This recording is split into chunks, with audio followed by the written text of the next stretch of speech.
tere, Lauri Pildur, esindan Rogue Racing tiimi, juuniorit. Ja täna siin Võrus paari sprint, nagu näha on ilm väga hea, päike paistab, teed on kuivad. Siin on nagu kõige võrdsed võimalused täna. Mõelnud, kellel on asfaldikumm, kellel on kruusakumm, nagu näha meil nagu kahepeale selline vaadata. Nii mustrid, kui on ka siin siledad tähendab.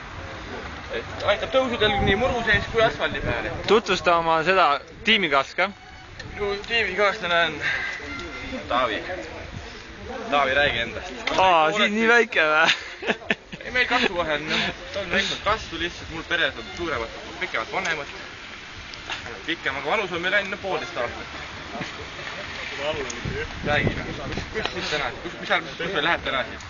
No ma ei tea, minu tiimikaaslane lubas kohe esimesena kõvasti paugutada ja kinni kohe panna.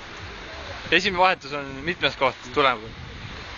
Loodab ikka esimest, aga tavaliselt on ikka, kui alguses annad kõik, siis lõpus ei jõua, aga paneme see kahe pealt niimoodi, et keskse jõuga sõidame. Aitäh!